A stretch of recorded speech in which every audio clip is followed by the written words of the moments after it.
Gênesis capítulo 2, versículo 16 e 17. Gênesis 2, versículo 16 e 17. Glória a Deus. Estou muito feliz com o Senhor. Demais, demais, demais. Como Deus é maravilhoso. Deus é maravilhoso. Ele é fiel, Ele é tremendo. Hoje eu tive a oportunidade de ficar muito tempo em comunhão com o Senhor. E como é válido, como é maravilhoso isso. Como é glorioso isso. Eu não vi a hora passar. Eu não vi a hora passar. Meu Deus. Parece que a hora voava. É muito assunto para pouco tempo. Quando estamos com Jesus ali, quando conhecemos o Senhor de fato, é pouco tempo para muito assunto com Ele. E é prazeroso, é maravilhoso falar com Deus. É muito maravilhoso. Que presença gloriosa. O Senhor me visitou. Nós oramos antes do culto. A unção do Senhor estava tangível, está tangível. E não se iluda com a ausência de barulho. Não se iluda, porque a glória de Deus não precisa de nada disso. Não sou contra nenhum tipo de manifestação, mas o Senhor me lembrou de algo tremendo que o Senhor Jesus disse em uma ocasião onde pediram para Ele um sinal. Pediram para Ele um sinal e Ele disse assim: eu vou dar um sinal para vocês, o de Jonas. Arrependam-se. Ele disse: o sinal que eu vou dar para vocês é o sinal de Jonas. E ali o Senhor não estava sendo restrito a eles, não. O Senhor não estava retendo bênçãos ou sinais, porque uma pessoa, quando ela é quebrantada e ela se arrepende, é maravilhoso isso. Aliás, no avivamento, o que mais vai acontecer é isso, é quebrantamento, é arrependimento. Esposas se reconciliando com os maridos, filhos com os pais, pais com os filhos. O Senhor disse que nos últimos tempos Ele converteria os corações dos pais aos filhos, dos filhos aos pais. O que significa isso? Hoje, o que nós vemos é o contrário. Hoje nós vemos a arrogância tomando conta, o orgulho, a independência, mas uma independência nociva, não uma independência boa. A independência que depois a volta, a consequência é trágica, drástica. Hoje nós olhamos para esse mundo e está muito escuro. Este mundo está completamente nas trevas. Quando eu falo do mundo, eu falo do sistema, eu falo da cultura, eu falo isso com muita propriedade, porque a Escritura já havia dito, a Escritura já havia nos alertado, e hoje está muito claro, está visível. Gênesis 2, todo mundo encontrou. E ordenou o Senhor Deus ao homem, dizendo: de toda árvore do jardim comerás livremente, mas da árvore da ciência do bem e do mal, dela não comerás, porque no dia em que dela comeres, certamente morrerás. Senhor Jesus, que o Senhor possa falar através do pregador nessa noite. Esconda-me em Ti, Senhor. Que não seja a minha carne, que não seja a minha alma, mas que o Senhor nos instrua e fale com a sua igreja. Que o Senhor nos edifique, que o Senhor nos exorte, que o Senhor nos abençoe, que a sua graça seja derramada nesta noite, que haja salvação, Senhor, que o teu nome seja glorificado, em nome de Jesus, em nome de Jesus. Obrigado, Espírito Santo. Queridos, a figura de Adão é uma figura literal e é uma figura um tanto quanto profética. E eu digo isso pelo seguinte: Adão, era só ele e a sua mulher. E nós vemos na Escritura, nesse texto, como Deus ele lida com o pecado, como Deus ele trata uma pessoa e como Deus ele trata o mundo inteiro. Deus ele não deixa jamais de tratar quando algo sai na contramão da sua palavra. Deus havia dito, como nós lemos, acabamos de ler, Deus avisou Adão. Deus disse para ele: Adão, agora, antes desse comentário, dessa introdução, eu pergunto para a igreja, eu pergunto para você, Deus já era amor quando ele disse isso para Adão? Sim ou não? Ou ele passou a ser depois? Deus não tem antes e depois. Deus é Deus. Deus, ele não sofre variação, mudança, assim como também a sua palavra. Vocês já ouviram falar da imutabilidade de Deus? Deus é imutável. O homem muda, o homem nasce, o homem cresce, o homem às vezes ele é humilde quando ele não tem nada, quando consegue alguma coisa se torna arrogante. Ou seja, o homem ele é sujeito a mudanças, a variações. Tem pessoas que dorme teu amigo e acorda inimigo. Aí você se assusta. O que aconteceu? O homem muda. O homem é falho, é limitado. Não é verdade? Deus não. Deus não é limitado, Deus não muda.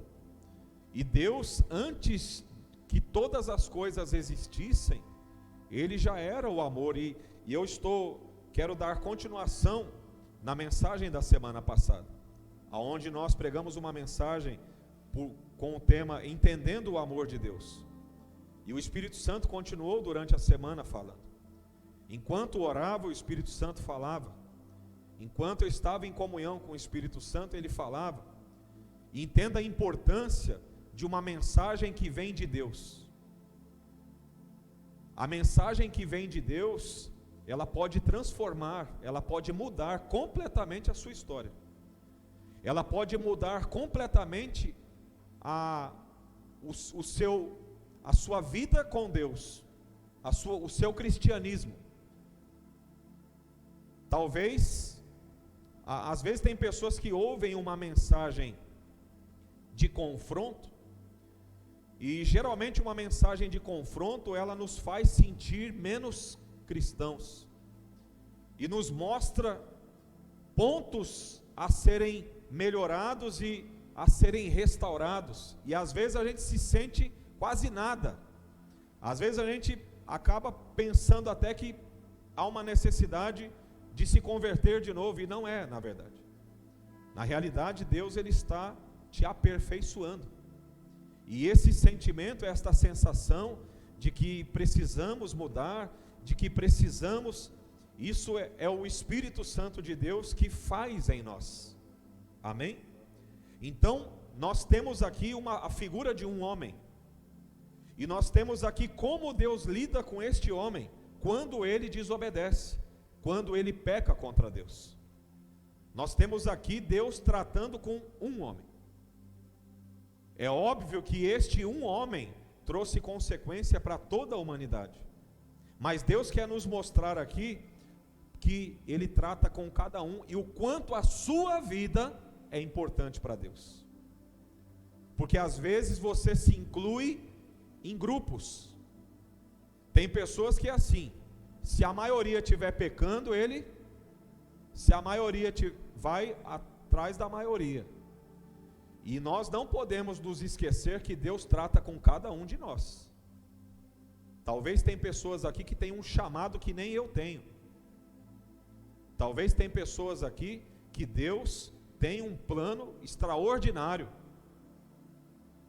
E eu creio nisso. Por isso a seriedade, por isso a importância de um preparo tamanho para trazer uma mensagem de Deus. Porque cada vida que está aqui, talvez até crianças, que estão ali expostas à mensagem, cada pessoa é de extrema importância. Então esta figura de Adão nos mostra, evidencia o pecado de um homem, evidencia a tratativa de Deus com um homem. E o detalhe, algo que o Espírito Santo foi ali mostrando enquanto nós estávamos orando em comunhão, enquanto ele trazia essa mensagem, ele me disse algo que eu nunca tinha percebido. E ele disse: entenda que no Éden, lá só havia uma possibilidade de pecado. Só tinha uma oportunidade para o homem pecar lá, e qual era? A árvore do conhecimento do bem e do mal. Haviam várias árvores, havia um jardim muito grande, porém uma delas era a única oportunidade que o homem tinha para pecar e para ser destituído da glória de Deus, como está escrito em Gênesis 2, no 17: mas da árvore da ciência do bem e do mal, dela não. Está muito claro: no dia em que dela comeres, certamente morrerás. E o pecado, assim como Deus nunca mudou e continua sendo Deus, o pecado também não mudou. O pecado continua sendo pecado. E continua com uma mesma artimanha desde o princípio da criação. O pecado, ele é algo que atrai o homem pelos olhos. Ele tem um rótulo atrativo. Ele atrai as pessoas por causa da tendência do homem. O homem tem uma tendência a pecar, por quê? Porque ele é descendente de um caído, Adão. Ele já nasce com uma natureza e com uma tendência para o pecado. O homem nasce para pecar. Ele nasce para viver em pecado, e ele nasce para pecar e nasce para morrer. Porque o salário do pecado é a morte. O milagre da salvação e da obra do Espírito Santo na nossa vida é que o Espírito Santo pega um homem que nasceu para pecar e nasceu para morrer no pecado e faz ele viver em santidade. É algo tremendo a obra de Deus. E eu não falo isso por causa de nenhum de vocês. Eu falo isso por causa da obra que o Espírito Santo fez na minha vida. O pecado sempre terá um rótulo atrativo, e eu gostaria que você fosse comigo no capítulo 3, no verso 6. Nós podemos ver aqui o homem sendo atraído pelo pecado. Capítulo 3, um pouquinho mais à frente, no versículo 6. E vendo a mulher que aquela árvore era boa para se comer e agradável aos olhos, e árvore desejável para dar entendimento, agradável aos, parecia ser boa, fez ela titubear, fez ela balançar, ficar em dúvida, chamou a atenção, ela começou a pensar naquilo. Ela começou a pensar, e o pecado ele começa assim. O pecado ele tenta violentar a sua mente através do pensamento. E como que ele violenta a mente de um homem e de uma mulher? Quando o pensamento fica na mente da pessoa. O pensamento, ele vem e vem para todo mundo. Mas quando uma pessoa, ela tem o temor do Senhor e ela está disposta a lutar contra o pecado e a resistir ao diabo, ela não deixa aquele pensamento ficar, ela repreende em nome de Jesus. E rapidamente o pensamento, mas quando o pensamento fica, quando ele repousa, ele violenta, ele cauteriza a mente daquela pessoa. E quando o pensamento pecaminoso cauteriza a mente de alguém, aquilo que é pecado, na concepção daquela pessoa, passa agora a não. A pessoa, ela é completamente, ela passa a ficar cauterizada, e ela não consegue mais ver pecado. O pecado, ele sempre usará essa estratégia. Por isso que a Bíblia lá em Colossenses, do capítulo 3, não precisa, pode projetar somente. Ela fala que nós devemos pensar nas coisas do alto, aonde Cristo está, e não nas coisas da terra. Olha o que está escrito aí: pensai nas coisas aonde, e não nas coisas de baixo. Nós devemos cuidar dos nossos pensamentos. Nós devemos vigiar. O que é vigiar? O que significa vigiar? Vigiar é a gente ficar assim, ó. Assim. Não. Vigiar é vigiar o pensamento. Vigiar é se autopoliciar. Não é vigiar o pecado do outro, que tem gente que é bom para vigiar os outros pecando, né? Tem pessoas que é uma maravilha para vigiar, é vigilante que só, mas só vigia o pecado dos outros. A mente dele mesmo está cauterizada, ele não consegue ver os seus próprios pecados. Vigiar é tomar cuidado com aquilo que nós mesmos pensamos, é se autoavaliar, é ser introspectivo. O que o apóstolo Paulo fala lá em 1 Coríntios, quando ele traz uma palavra da parte do Senhor a respeito da mesa do Senhor e da comunhão do Senhor? Ele fala: examine-se o homem e depois coma e beba do corpo e beba do sangue de Jesus. Examine-se o homem. E ele diz que muitos, por não fazer isso, estão doentes, estão enfermos, e muitos são aqueles que dormem. O pecado, ele leva a igreja a ficar anestesiada. A igreja que era para ser um leão no mundo, é um leão, mas é um leão dormindo, não ruge, não faz nada. Quem já foi no zoológico doidinho para ver o leão, e o leão não sai de... Eita, eu achei que era só eu lá com o celular lá, e vamos lá ver o leão. Aí você vê mais ou menos assim a ponta do pezinho dele estirado lá, e nada, só dorme o leão. Dá até coragem de entrar lá. Dá ou não dá? Mas e quando o leão acorda? Quando o leão acorda, o negócio é diferente. Não é verdade? Como que o veterinário faz para lidar com um animal bravo desse daí? Como que é? Ele tem que anestesiar, colocar ele para dormir, não é verdade? Ele dormindo, dá até para deitar no colinho dele e dormir junto. Não tem perigo nenhum, fazer uma selfie, né? A igreja, ela não pode ser um leão dormindo. O avivamento de Deus, ele tem o propósito de despertar a igreja, despertar o leão. O avivamento de Deus, ele tem o propósito de fazer o leão realmente fazer jus ao seu nome, à sua fama. Não é verdade?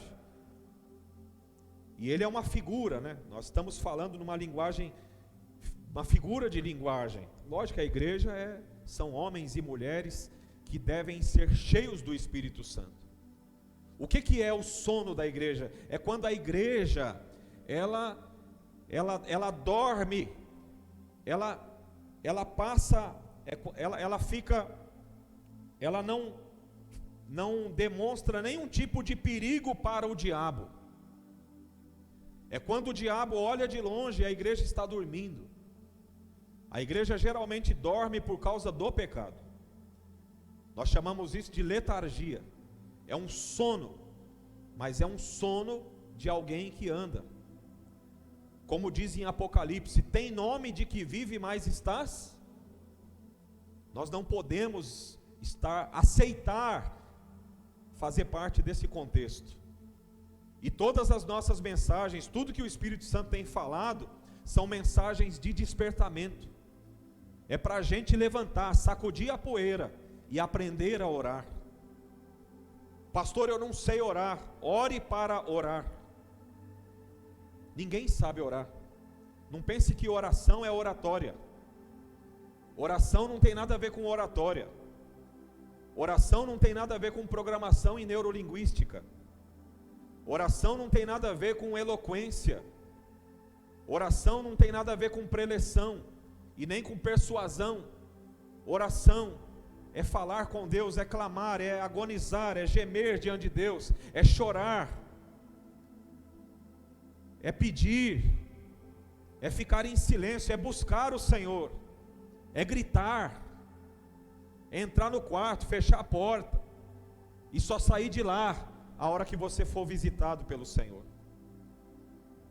Há muito tempo eu não passava esse tempo que eu fiquei hoje, mais de 5 horas orando na presença do Senhor. Aprove ao Senhor me dar essa oportunidade hoje, eu não perdi. Os irmãos, a esposa tinham compromisso e eles me entendem, e eu precisava muito ficar sós com o Senhor, e aproveitei das 11 até praticamente às 6, porque depois eu emendei com intercessão aqui, acho que deu mais de 6 horas, e eu fui visitado pelo Senhor hoje. Eu senti como que um óleo quente sendo derramado, uma presença, eu não podia ver, mas eu sabia que Ele estava ali, a presença, um calor, não era calor por causa da roupa não, e nem por causa do mormaço, era algo tangível.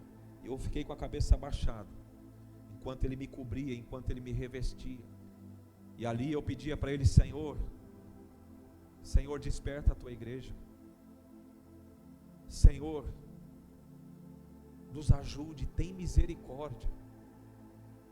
Olha, às vezes a gente pensa assim, na hora que eu estiver ali diante de Deus e for uma experiência, olha, Senhor, eu vou puxar uma lista assim, vai, eu duvido você fazer isso.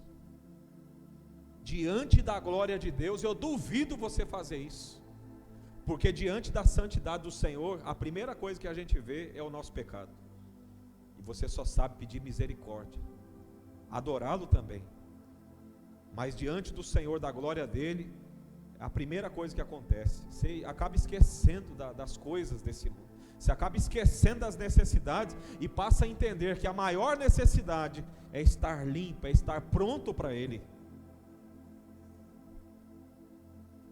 O pecado da igreja é o pior pecado, é pior do que o pecado do mundo. Sabiam disso?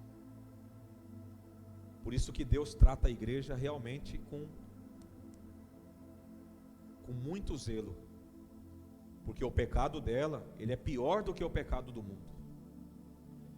Eu gostaria que você abrisse em Ezequiel capítulo 3, no versículo 20 e 21.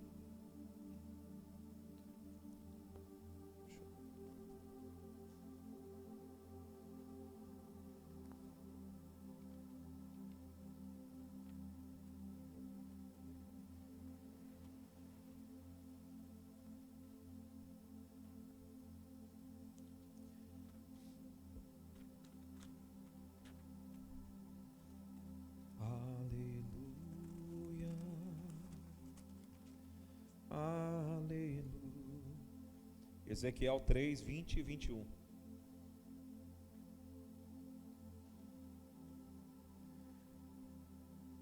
Semelhantemente, quando o justo se desviar da sua justiça, aqui está falando de quem? Não é do pecador, é do justo. Quando o justo se desviar da sua justiça e fazer maldade, e eu puser diante dele um tropeço, ele morrerá,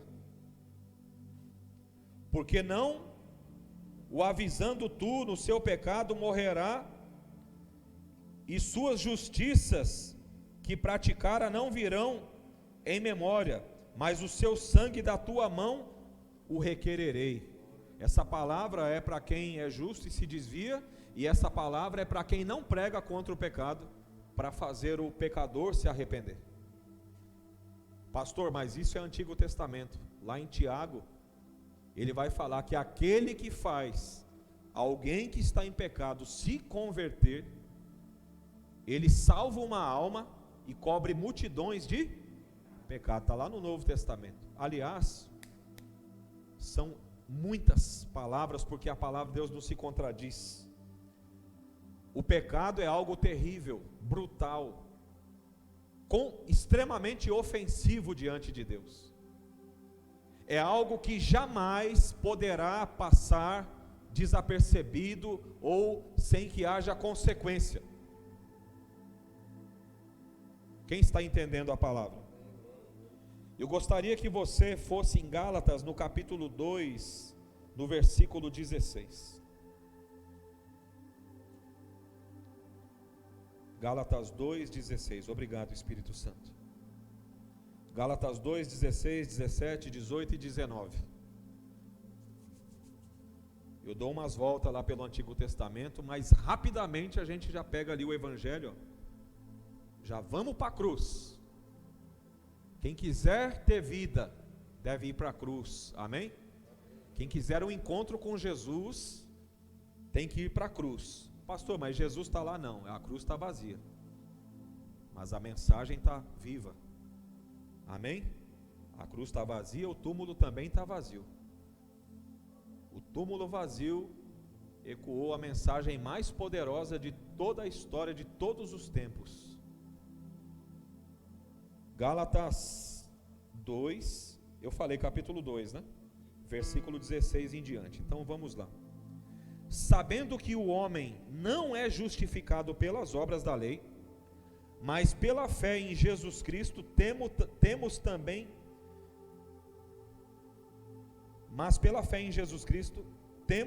crido em Jesus Cristo, para sermos justificados pela fé de Cristo, e não pelas obras da lei, porquanto pelas obras da lei nenhuma carne será justificada. Sabe por que pelas obras da lei nenhuma carne será justificada? Nós vamos ver isso aqui no versículo seguinte. Pois, se nós que procuramos ser justificados em Cristo, nós mesmos também somos achados pecadores, é porventura Cristo ministro do pecado? De maneira nenhuma, porque se torno a edificar aquilo que destruí, constituo-me a mim mesmo transgressor, porque eu pela lei estou morto, e para a lei, para viver para Deus. Nós precisamos entender uma coisa a respeito da lei e do pecado. O que é a lei? A lei é a lei moral de Deus, é a palavra que foi dada por Deus. A lei, ela encerrou toda a descendência de Adão. Ela bateu o martelo e deu a sentença. Todo homem que pecar, esse deverá o quê? Morrer. Todo homem que pecar morrerá. Então a morte entrou no mundo por causa do pecado de Adão. O homem já nasce condenado. Por isso que Jesus não veio para condenar. Tem pessoas que não têm entendimento, eu entendo isso plenamente, que dizem assim: Jesus veio para salvar e não para condenar. Realmente, ele veio para salvar. Ele não poderia condenar aquilo que já está condenado. Então, ele veio para salvar. Aqueles que não são salvos já estão o quê? Não precisa condenar quem já está condenado. O homem, ele nasce para pecar e para morrer, e para ir para o inferno, a não ser que ele encontre Jesus. Vocês sabiam disso? Pastor, que mensagem dura. Não existe mensagem dura, é a palavra. Pelas obras, pela lei, ninguém pode ser salvo. A lei matou todo mundo. A lei, ela quer ver sangue. Por isso que dentro da Arca da Aliança, nós tínhamos lá a tábua da lei, uma amostra do maná que o povo de Israel comeu durante 40 anos, e a vara de Arão que floresceu, e em cima a tampa do propiciatório, onde o sangue era derramado.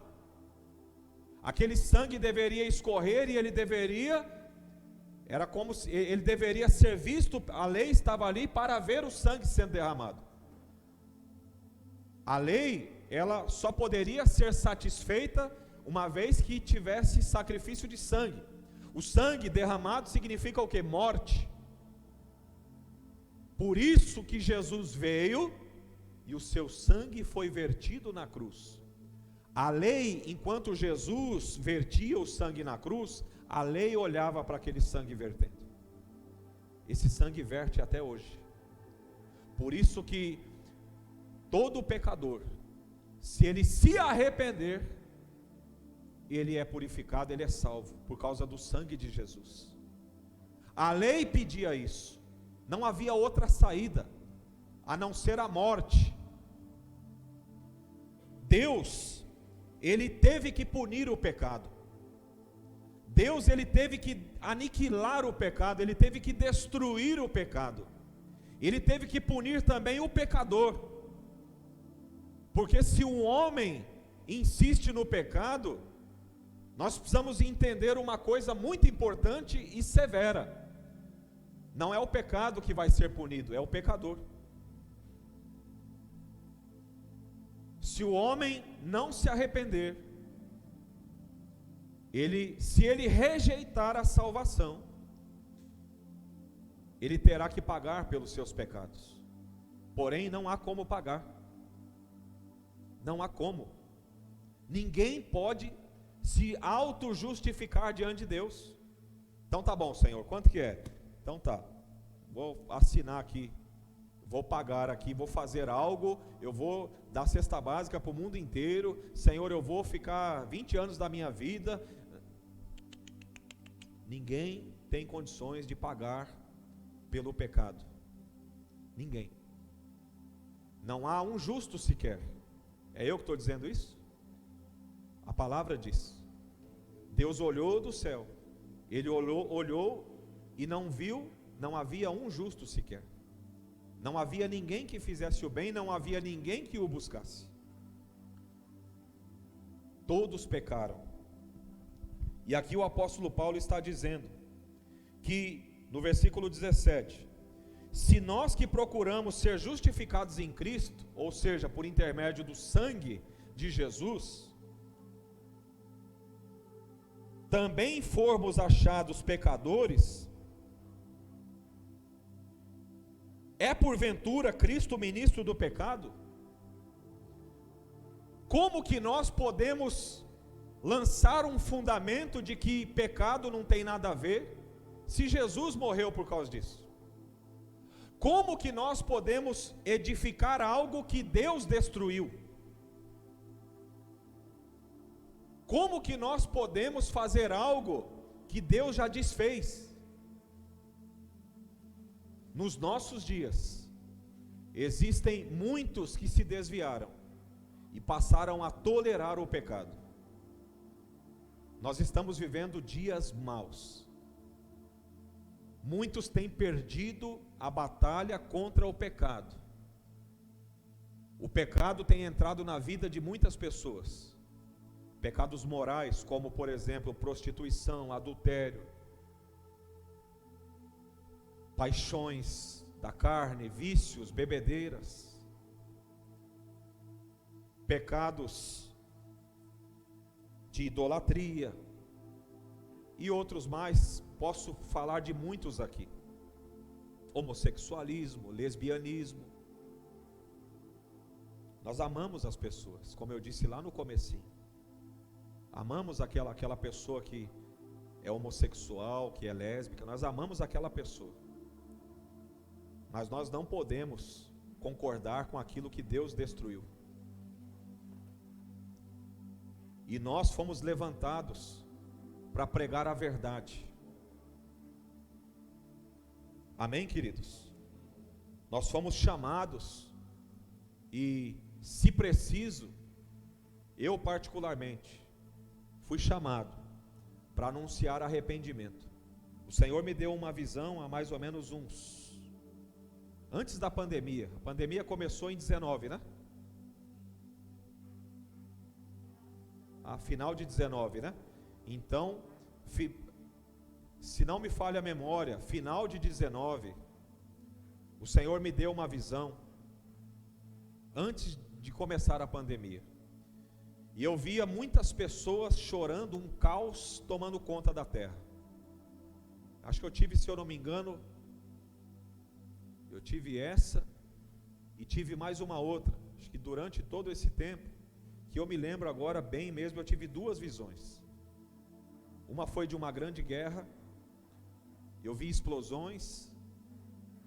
Essa, o Senhor testificou no meu espírito, que foi a Palestina agora bombardeando Israel. E lá no final, mais ou menos de 19, o Senhor me mostrava como que eu trabalharia na obra dele. Ele me mostrou exatamente, sem deixar dúvida, qual seria o meu chamado. O nosso chamado, ele é para, primeiro, anunciar o arrependimento. Segundo, para libertar, para orar, para que as pessoas vejam o poder de Deus. Nós somos chamados para anunciar o arrependimento e para demonstrar o poder do Espírito Santo. Porém, o principal é a mensagem do arrependimento. Porque Deus estabeleceu dessa forma que através da mensagem o pecador é salvo. Tem pessoas que, de repente, se você curar ela, ela vai mais rápido para o inferno ainda. Tem pessoas que, se de repente você orar e um milagre acontecer, ela vai mais rápido ainda. Porque a primeira coisa que nós precisamos, o principal que a igreja precisa, é se arrepender, é conhecer o Senhor, é despertar, é ter experiências com Deus. Quando nós temos experiência com Deus, o nosso cristianismo, ele deixa de ser religiosidade. O nosso cristianismo, ele só será religiosidade se ele não for uma realidade. Quando você passa a viver uma realidade, quando você, por exemplo, eu estou aqui falando contra o pecado. Tem pessoas que pensam, talvez alguém que me ouve diga: pastor, ele tem um pensamento, ele disse algo contra, que as pessoas distorcem, né? Por exemplo, contra os homossexuais, por exemplo. E eu deixo muito claro que nós amamos as pessoas. Se entrar um aqui, a gente abraça. Aliás, eu oro para que entre. Eu não vejo a hora de começar a entrar. Mas para ouvir a palavra, nós vamos abraçar. Amém, igreja? Tem esse negócio não. Pessoas, já cansamos de receber pessoas entrarem na igreja. Nós abraçamos, não fazemos acepção de ninguém não. Aliás, nós pregamos um evangelho e pregamos olhando primeiramente para o Senhor, não pensando no que as pessoas vão achar. Olhamos para o Senhor. E na realidade, a palavra de Deus, ela, quando falamos contra o pecado, é o que Jesus disse, é o que Ele pensa. Não é uma filosofia de uma religião. Na realidade, é o que Jesus disse, é o que Ele pensa. Porque se você for em João 14, 19, por favor, João 14, 19.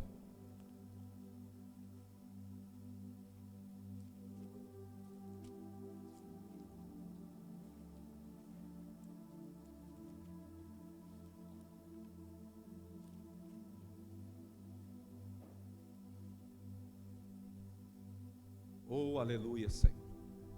João 14, 19. Se vós fosseis do mundo, o mundo amaria o que era seu. Mas porque não sois do mundo, antes eu vos escolhi do mundo, por isso é que o mundo vos... eu estou lendo, eu li 15, 19, né? 14, 19. Mas guarda essa palavra aí também, tá? Em nome de Jesus. Mas na realidade é 14, 19. Olha que palavra gloriosa. Ainda um pouco, e o mundo não me verá mais, mas vós me, porque eu, está escrito isso aí na sua Bíblia? Porque eu, essa palavra é poderosíssima. E vós viver. Quando Jesus fala, o mundo não me verá mais, mas vós me vereis, porque eu vivo. Então tudo que a gente pregar não é ideologia e nem filosofia, é o que Jesus está dizendo agora. É o meu amigo real que disse isso que eu estou dizendo para vocês. Ele foi quem falou, ele quem está dizendo isso. Ou seja, se ele vive, e se eu posso vê-lo ainda, o mundo não pode mais vê-lo, mas se nós podemos ver Jesus, pela fé, podemos ter comunhão com o Espírito Santo, e podemos também ser visitados por ele, a qualquer momento, o nosso Evangelho é uma realidade, não uma religiosidade, porque Jesus vive. O fato de Jesus viver e estar vivo, tudo que nós pregamos é o que Jesus está dizendo, é o que Ele está dizendo agora. Ele não vai mudar, Ele é maravilhoso. O verdadeiro Evangelho não está na categoria de religião. O verdadeiro cristianismo não pode ser comparado a uma religião. Se tem uma coisa que nós não somos aqui, e queremos que você não seja, é religioso, é dono de uma filosofia, porque Jesus vive, e o nosso conhecimento dele é real, o que nós cremos é real, ele vive, ele está no nosso meio agora, amém, igreja? Então, portanto, o que nós cremos, o que nós vivemos, não é uma religiosidade, e sim uma realidade. Porém, pelo fato de ser uma realidade, nós temos que ter muito cuidado e zelo. Amém? Temos que ter cuidado. Nós não podemos lançar um outro fundamento. Nós temos que tomar cuidado para não colocar outra base, para não criar outros fundamentos. Nós temos que tomar muito cuidado. 1 Coríntios capítulo 3, versículo 10, diz que nós não podemos lançar outro fundamento. O apóstolo Paulo diz: aquele que edifica, veja como edifica. Tome cuidado como edifica. Se você está pregando para alguém, veja lá o que você está pregando, viu? Tome cuidado, veja o que você tem edificado e como você tem edificado. 1 Coríntios capítulo 3, versículo 10. Segundo a graça de Deus que me foi dada, pus eu como sábio arquiteto, o fundamento, e outro edifica sobre ele. Mas veja cada um como edifica sobre ele. Veja cada um, porque ninguém pode lançar outro fundamento, além do que já está posto. Deus, o qual é Jesus Cristo, o Senhor Jesus Cristo, é o fundamento da igreja.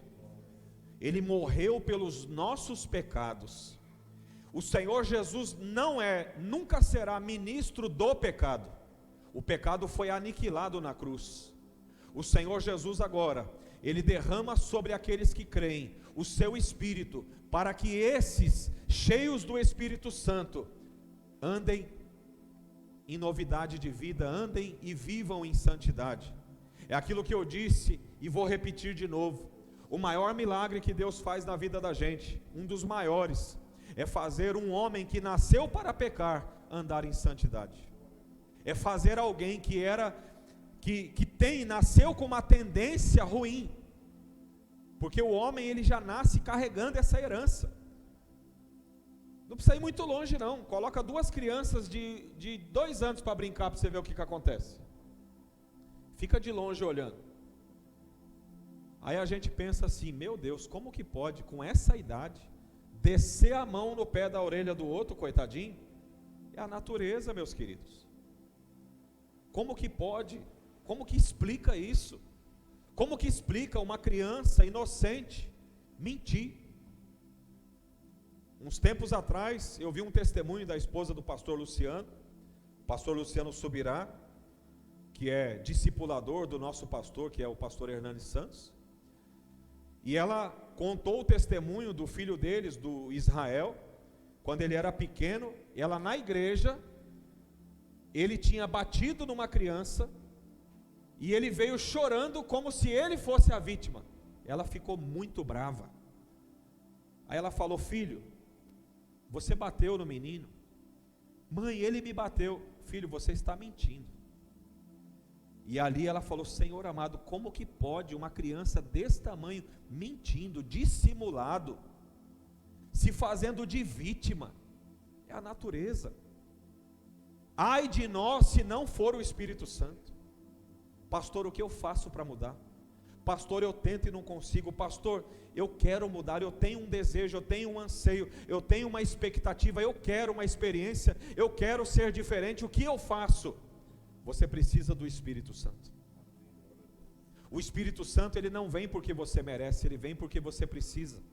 Exatamente para que a sua natureza ruim, maldosa, adâmica, seja subjugada. Amém? Por isso que o Senhor vem sobre nós. O Espírito Santo, ele vem sobre nós. Por quê? Porque a vida dele absorve de nós toda a morte. A vida dele absorve de nós toda a natureza humana. É algo diário. É algo que requer uma caminhada, requer tempo, aliás, requer que você caminhe com ele até a vinda do Senhor. Se você quer a ajuda do Espírito Santo, fique de pé no seu lugar em nome de Jesus. Em nome do Senhor Jesus. Antes de orar, eu quero orar por alguém. Tem alguém que veio hoje para ser curado nessa noite? Pastor, eu entrei aqui e eu preciso ser curado. Eu preciso de um milagre. Em nome, tem alguém? Se tiver alguém, eu vou fazer essa oração primeiro. Em nome de Jesus. Em nome do Senhor Jesus. Se tiver alguém que precise de uma cura, que precise de uma libertação, em nome de Jesus, eu gostaria que você só me acenasse para mim. Em nome de Jesus. Se não tiver ninguém, não tem problema, mas todos, inclusive eu, já estou de pé, porque também preciso do Santo Espírito de Deus. Amém? Não há nada melhor, não há nada igual, não há nada que se compare. A obra de Deus é perfeita. Deus sabe de todas as coisas. Deus sabe da nossa fraqueza.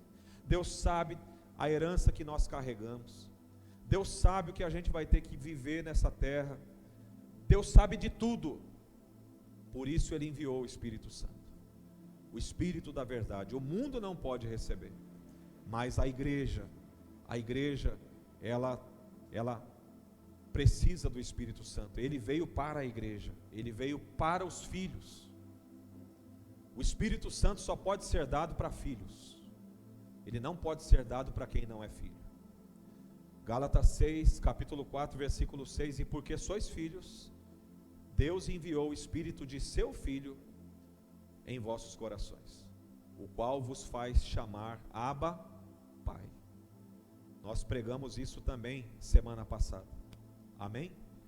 Em Evangelho de João, capítulo 1, versículo 11, o Senhor Jesus disse, o apóstolo João escreveu: ele veio para o que era seu, mas os seus não o receberam, mas a todos quantos o receberam, deu-lhes o poder de serem feitos filhos de Deus, a saber, aos que creram no seu nome. Bendito seja o nome do Senhor. Querido, eu quero te dar uma boa notícia. Jesus está nesse lugar. Olha, ao mesmo tempo que pregamos contra o pecado, o nosso maior pecado não é nada diante do sangue de Jesus que foi derramado, daquilo que Jesus pode fazer por você. Nós pregamos sim contra o pecado, mas nós oferecemos para quem quer mudar, para quem quer a salvação, oferecemos a salvação, oferecemos a cura, a libertação. Não adianta falar contra e não trazer a boa notícia. Amém?